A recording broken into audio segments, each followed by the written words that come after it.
રોજ સવારે અને સાંજે દેવી કવચનો પાઠ અવશ્ય સાંભળો. દેવી કવચ સાંભળતા પહેલાં કોમેન્ટમાં તમારી કુળદેવીનું નામ જરૂરથી લખજો. હવે આપણે દેવી કવચનો પાઠ શરૂ કરીશું.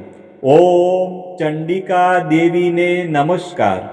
માર્કંડેયજીએ કહ્યું, હે પિતામહ, જે આ સંસારમાં પરમ ગોપનીય અને મનુષ્યનું બધી રીતે રક્ષણ કરનારું છે અને જેને તમે અત્યાર સુધી બીજા કોઈ સામે પ્રગટ ન કર્યું હોય એવું કોઈ સાધન મને કહી બતાવો.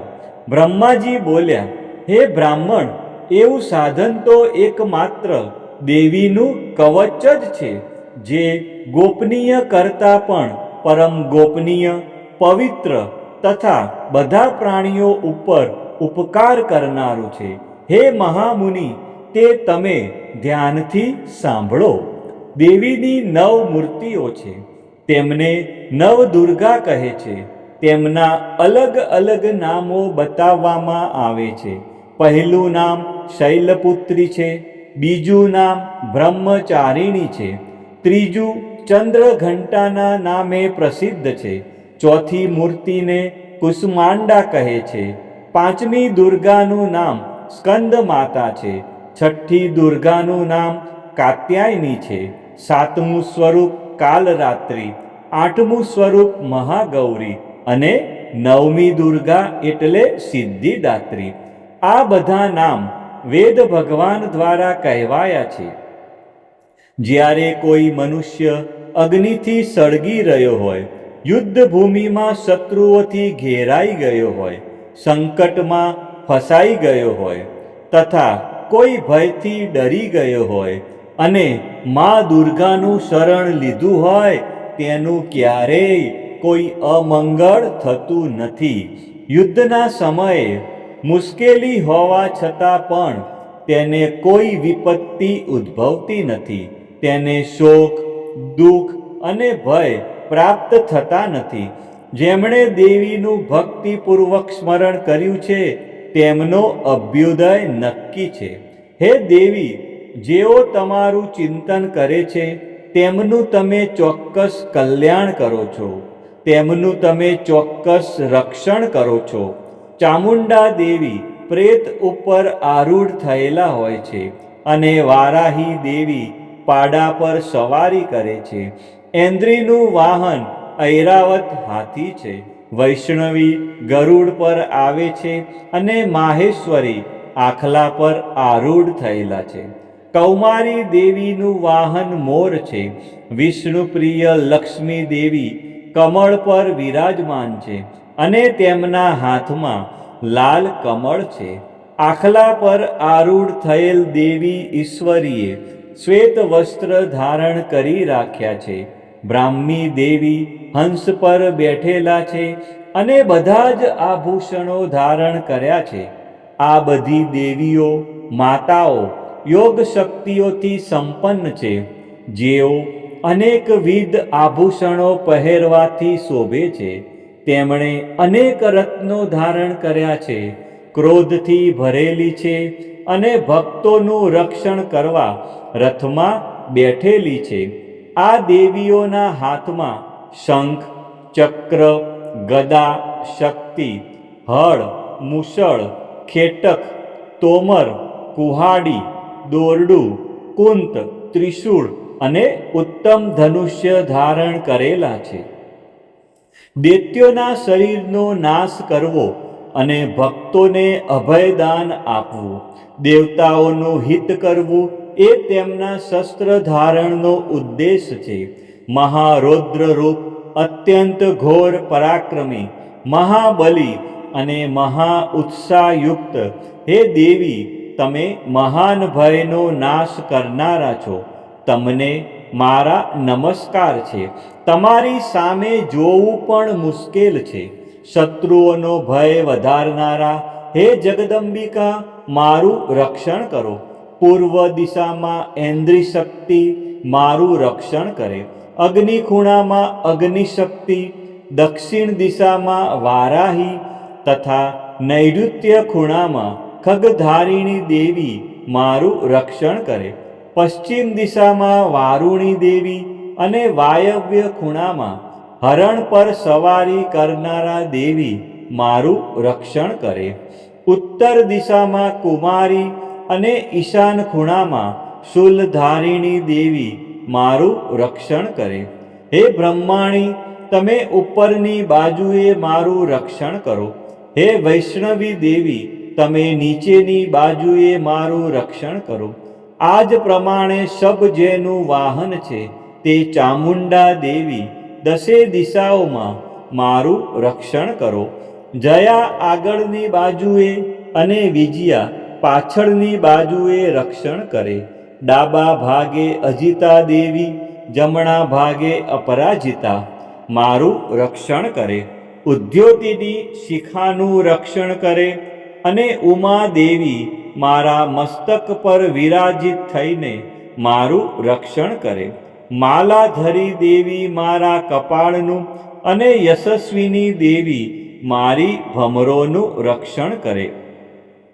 ત્રિનેત્રા દેવી ભમરોના મધ્ય ભાગનું અને યમઘંટા દેવી નાસિકાઓનું રક્ષણ કરે. શંખીની દેવી બંને આંખોના મધ્ય ભાગનું રક્ષણ કરે અને દ્વારવાસીની દેવી કાનોનું રક્ષણ કરે. કાલિકા ગાલોનું તથા સાંકરી કાનોના મૂળ ભાગોનું રક્ષણ કરે. સુગંધા નાસિકાઓની અને ચર્ચિકા દેવી ઉપરના હોઠનું રક્ષણ કરે. અમૃતકલા નીચેના હોઠનું અને સરસ્વતી દેવી જીભનું રક્ષણ કરે. કૌમારી દેવી મારા દાંતોનું અને ચંડિકા દેવી કંઠ ભાગનું રક્ષણ કરે.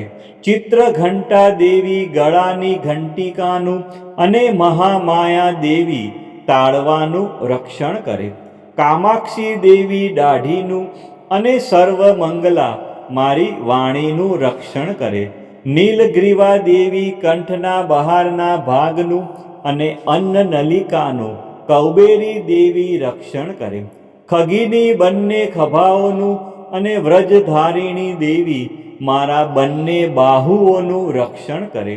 દંડીની દેવી બંને હાથોનું અને અંબિકા દેવી આંગળીઓનું રક્ષણ કરે. શુલેશ્વરી દેવી નખોનું રક્ષણ કરે અને કુલેશ્વરી દેવી કુખ પેટનું રક્ષણ કરે. મહાદેવી બંને સ્તનોનું અને શોક વિનાશીની દેવી મનનું રક્ષણ કરે. લલિતા દેવી હૃદયનું અને શૂલધારિણી ઉદરનું રક્ષણ કરે. કામિની દેવી નાભીનું અને ગુહેશ્વરી દેવી ગુહ ભાગનું રક્ષણ કરે. પૂતના અને કામિકા દેવી લિંગનું અને પાડાને વાહન બનાવનાર દેવી ગુદાનું રક્ષણ કરે. ભગવતી કટી પ્રદેશનું અને ઘૂંટણોની રક્ષા વિંધ્યવાસિની દેવી કરે. સર્વ કામનાઓ પૂરી કરનારા દેવી જંઘાઓનું રક્ષણ કરે. નારસિંહ દેવી પિંડીઓનું રક્ષણ કરે. તૈજસી બંને પગોના પૃષ્ઠ ભાગનું રક્ષણ કરે. શ્રીદેવી પગોની આંગળીઓનું અને તલવાસીની દેવી પગના તળિયાનું રક્ષણ કરે. પોતાની વિકરાળ દાઢોથી ભયંકર દેખાતા કરાલી દેવી નખોનું અને ઉદ્ધવકેશીની દેવી વાળનું રક્ષણ કરે. કૌબેરી દેવી રૂવાંટીના છિદ્રોનું અને વાઘેશ્વરી દેવી ત્વચાનું રક્ષણ કરે. પાર્વતી રક્ત મજ્જા વસા માંસ હાડકા અને મેદનું રક્ષણ કરે. કાલરાત્રિ આંતરડાઓનું અને મુકુટેશ્વરી પિત્તનું રક્ષણ કરે. પદ્માવતી કમળ કોષોના મૂળ આધારનું અને ચૂડામણી કફનું રક્ષણ કરે. જ્વાળામુખી નખોના તેજનું અને અભેગા સમસ્ત સાંધાઓનું રક્ષણ કરે.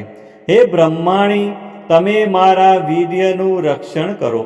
હે છત્રેશ્વરી, મારી છાયાનું રક્ષણ કરો. હે ધર્મધારિણી, મારા અહંકાર, મન અને બુદ્ધિનું રક્ષણ કરો.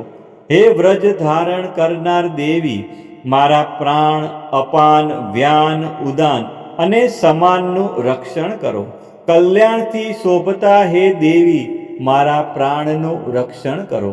યોગીની દેવી, રસ, રૂપ, ગંધ, શબ્દ અને સ્પર્શનું, અને હે નારાયણી દેવી, તમે મારા સત્વ, રજ અને તમો ગુણનું રક્ષણ કરો. વારાહી દેવી આયુષ્યનું રક્ષણ કરે, વૈષ્ણવી ધર્મનું રક્ષણ કરે, તથા ચક્ર ધારણ કરનારા દેવી યશ અને કીર્તિ, લક્ષ્મી અને ધનનું તેમજ વિદ્યાનું રક્ષણ કરો. હે ઇન્દ્રાણી, તમે ગોત્રનું રક્ષણ કરો. હે ભૈરવી, પત્નીનું રક્ષણ કરો. હે ચંડિકા દેવી, મારા પશુઓનું રક્ષણ કરો. હે મહાલક્ષ્મી દેવી, પુત્રોનું, સંતાનોનું રક્ષણ કરો. હે સુપથા દેવી, મારા પથનું, અને ક્ષેમકરી દેવી, મારા માર્ગનું રક્ષણ કરો. હે મહાલક્ષ્મી, રાજદ્વારી કાર્યોમાં મારું રક્ષણ કરો, તથા સર્વ બાજુએ રહેલા વિજયા દેવી, ચારે બાજુ રહીને રક્ષણ કરો. હે દેવી, જે સ્થાન દેવી કવચમાં કહેવાયું નથી અને તેથી રક્ષણ વિનાનું છે, તે બધા સ્થાનો તમારા વડે સુરક્ષિત થાય, કારણ કે તમે વિજયશાલિની અને પાપનાશીની છો. મનુષ્ય પોતાના શરીરનું ભલું ઈચ્છતો હોય તો તેણે દેવી કવચનો પાઠ કર્યા વિના એક ડગલું પણ ભરવું નહીં. દેવી કવચનો પાઠ કરીને જ યાત્રા કરવી. દેવી કવચના પાઠથી બધી બાજુથી સુરક્ષિત થયેલો મનુષ્ય જ્યાં જ્યાં જાય છે ત્યાં ત્યાં તેને ધન લાભ થાય છે, તથા સઘળી કામનાઓ પર વિજય પ્રાપ્ત થાય છે. તે જે અભિષ્ટ વસ્તુનું ચિંતન કરે છે તેને તે અચૂકપણે પ્રાપ્ત કરી લે છે. તે મનુષ્ય આ પૃથ્વી ઉપર અતુલ ઐશ્વર્ય પામે છે. દેવી કવચથી રક્ષાયેલો મનુષ્ય નિર્ભય થઈ જાય છે. યુદ્ધમાં તેમનો પરાજય થતો નથી, તથા તે ત્રણેય લોકમાં પૂજનીય બને છે. આ દેવી કવચ દેવતાઓને પણ દુર્લભ છે. જે આ દેવી કવચનો દરરોજ 3 સંધ્યાએ શ્રદ્ધાપૂર્વક પાઠ કરે છે તેની દૈવી કલા પ્રાપ્ત થાય છે, તથા તે ત્રણેય લોકમાં પરાજિત થતો નથી. એટલું જ નહીં, તે અપમૃત્યુથી રહિત થઈને 100 કરતાં પણ વધુ વર્ષ જીવે છે. દેવી કવચ ધારણ કરનારા મનુષ્યની રાજા તરફથી સન્માન અને વૃદ્ધિ થાય છે. આ દેવી કવચ મનુષ્યના તેજની વૃદ્ધિ કરનારો અને ઉત્તમ છે.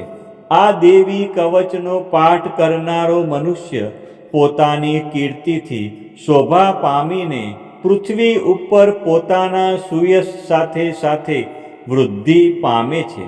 જે પહેલા દેવી કવચ કરીને સપ્તસતી ચંડી પાઠ કરે છે તેની જ્યાં સુધી વન પર્વત હોય ત્યાં સુધી તે આનંદથી યુક્ત આ પૃથ્વી ઉપર રહે છે.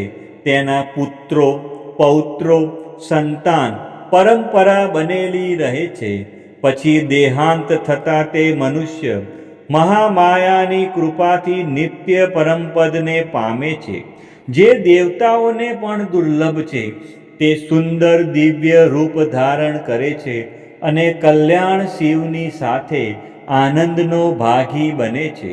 બોલો શ્રી અંબે માત કી જય, ચામુંડા માત કી જય, ખોડિયાર માત કી જય, ઉમિયા માત કી જય, મહાકાળી માત કી જય, વારાહી માત કી જય, બહુચર માત કી જય, 64 જોગણી માત કી જય.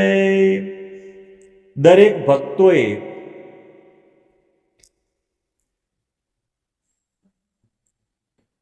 આ જ પ્રમાણે રોજ સવારે અને સાંજે દેવી કવચનો પાઠ અવશ્ય સાંભળવો તથા કોમેન્ટમાં પોતાની કુળદેવીનું નામ અવશ્ય લખવું.